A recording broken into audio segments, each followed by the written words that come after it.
Hello students, आज हम लोग क्लास 8 का चैप्टर जो कि रेशनल नंबर है उसका एक टॉपिक पढ़ेंगे, एडिशन ऑफ रेशनल नंबर्स। ठीक है, हमने ऑलरेडी रेशनल नंबर को डिटेल में जान लिया है, इसके जो भी बेसिक्स होते हैं उसको पढ़ लिया है। जो उसके बाद हमारा जो पहला काम होता है वो यही होता है कि रेशनल नंबर्स को हम कैसे ऐड करेंगे। उसके बाद हम इसके कुछ प्रॉपर्टीज़ को जानेंगे, कुछ एग्जांपल्स लेंगे और फिर हम सब्ट्रैक्शन ऑफ रेशनल नंबर भी पढ़ेंगे। ठीक है, तो अगर आपने इसका जो बेसिक कॉन्सेप्ट था, जो इंट्रोडक्शन था, वो अभी तक वॉच नहीं किया है तो लिंक डिस्क्रिप्शन में इसका लिंक है, वहाँ से जाकर आप इसे देख सकते हैं। ठीक है, तो अब हम लोग आते हैं एडिशन ऑफ रेशनल नंबर्स। तो सबसे पहले इसको पढ़ने से पहले हम एक बात आपको बताना चाहेंगे कि रेशनल नंबर्स में चूंकि डिनोमिनेटर और न्यूमरेटर दोनों में साइन जो है वो निगेटिव हो सकता है। ठीक है, तो सबसे पहला जो काम होगा, हमने जब इसका इंट्रो पढ़ा था तो उसमें ये चीज़ को क्लियर किया था, इस बात को कि माइनस जो है वो डिनोमिनेटर में नहीं रखना है। ठीक है, उसके लिए हमने तरीका बताया था। हम क्या बोलना चाह रहे हैं कि अगर मान लीजिए कि 5/-6 है, ठीक है, तो इस सिचुएशन में हम ये एडिशन ऑफ रेशनल नंबर नहीं करेंगे। तो सबसे पहला जो काम होगा क्या होगा कि इस डिनोमिनेटर में जो -6 है उसको ख़त्म करने का होगा। तो क्या तरीका बताया था हमने तरीका बताया था कि इसको -1 से ऊपर और -1 से नीचे मल्टीप्लाई करते हैं तो क्या होता है, ये ख़त्म हो जाता है। ठीक है, तो ये आपको हो जाता है -5/6, माइनस माइनस प्लस हो जाता है। तो सबसे पहला काम हम यही करेंगे। ठीक है, इसको पढ़ने से पहले हमने इसको बता दिया, आप इसको याद रखिएगा। ठीक, चलिए, तो इसमें हम 2 केस लिखे हैं, इसको समझते हैं कि ये क्या है। सबसे पहला जो केस है वो ये बोल रहा है कि a+a/b + c/b। ठीक है, इसको अगर हम लोग जोड़ते हैं तो ये क्या होता है, a + c/b। बेसिकली क्या है, ये बहुत आसान चीज़ है। जैसे 1/2 + 5/2, यही मतलब ना कि डिनोमिनेटर b है, यानी सेम है। तो सिंपली क्या करते हैं, इसको हम लोग इसको ऐसे ही रखते हैं और 1 और 5 को जोड़ देते हैं, तो ये हो जाता है आपको 6/2, दैट इज 3। ठीक है, तो ये बहुत आसान है। हम लोग फ्रैक्शन का जब ऐड किया था, फ्रैक्शनल एडिशन जब हम पढ़े थे तो ऐसा ही पढ़े थे। ठीक है, बस फ्रैक्शनल एडिशन और रेशनल नंबर के एडिशन में क्या फ़र्क है, बहुत फ़र्क नहीं है। उसमें सिर्फ प्लस प्लस को ही जोड़ते थे। इसमें कई बार आपको आएगा कि माइनस को माइनस के साथ जोड़ना होगा, प्लस को माइनस के साथ जोड़ना होगा, माइनस को प्लस के साथ जोड़ना होगा। ठीक है, कई बार ऐसा होगा कि डिनोमिनेटर में ही माइनस होगा। तो इन सब चीज़ों को हम रेशनल नंबर के एडिशन में पढ़ते हैं। ठीक है, चलिए दूसरा जो है, अब आते हैं वही जो फ्रैक्शन हम लोग पढ़े हैं उसमें। जैसे मान लीजिए a/b है और c/d है। लेट्स से एक एग्जांपल लेते हैं कि 1/2 और 5/4। ठीक है, हमने क्या कर दिया, एक एग्जांपल ले लिया। लेट्स से इसको बोल दें -1/2 और +5/4, क्योंकि -1/2 भी तो रेशनल नंबर है और 5/4 भी रेशनल नंबर है। इनको जोड़ना है तो सबसे पहला जो स्टेप क्या होता है एडिशन बनाने का, सेम टू सेम वही अप्लाई करेंगे जो हमने बचपन में पढ़ा हुआ है, यानी 4, 5, 3 जहाँ भी आपने पढ़ा हुआ है फ्रैक्शनल एडिशन। वही सबसे पहला जो काम है वो डिनोमिनेटर का एलसीएम फाइंड आउट करने का, यानी 2 और 4 का एलसीएम कितना होता है, 4 होता है। उसके बाद इसका टेबल पढ़ने का होता है कि कितने टाइम में ये आ सकता है, यानी 2 2 ज़ा 4, 2 टाइम्स आया। अब उस 2 को इस 1 में क्या करते हैं, मल्टीप्लाई करते हैं। तो ये -1 है तो ये हो जाएगा 2 में -1 से करेंगे तो -2। ठीक है, प्लस आपको 4 1 जा 4 और 5 1 जा 5, तो ये कितना हो जाएगा, +2 और -2 और +5, 3/4।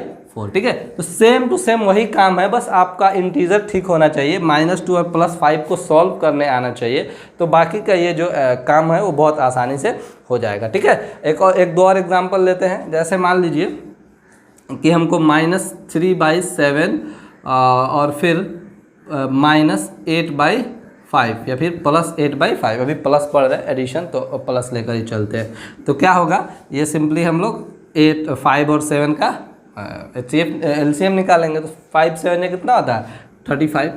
इसका एलसीएम जब अलग निकालेंगे तो 35 होगा।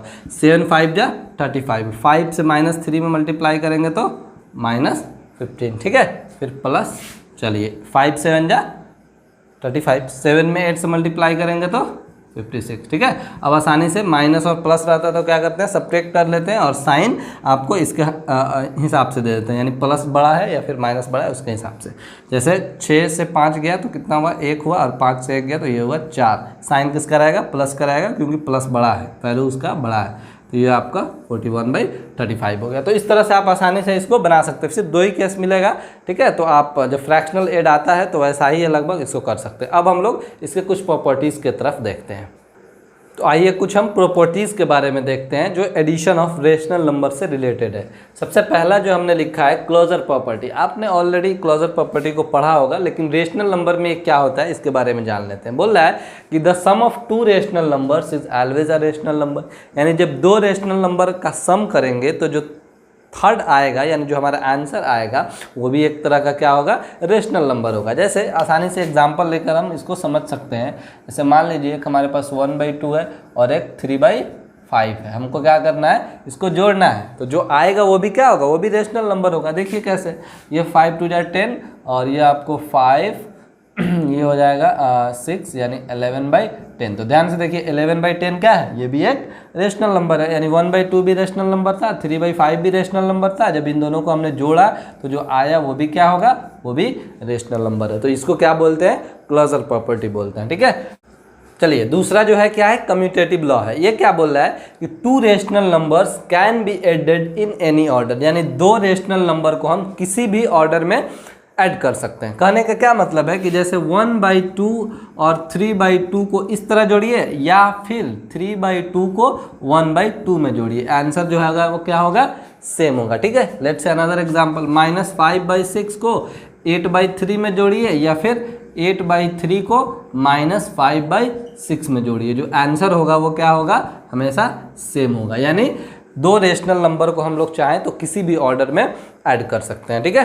तीसरा जो है वो क्या है, एसोसिएटिव लॉ है। While adding 3 rational numbers they can be grouped in any order. इसका मतलब इसमें 2 था, इसमें 3 है। जब हम 3 रेशनल नंबर को जोड़ते हैं तो उनका भी जो ग्रुप है वो किसी भी ऑर्डर का हो सकता है। कैसे, देखिए जैसे मान लीजिए कि हमारे पास 3 रेशनल नंबर है, 1 जो है पहला वाला a/b, दूसरा वाला c/d और तीसरा वाला e/f। इसको छोटा लिख दिया हमने।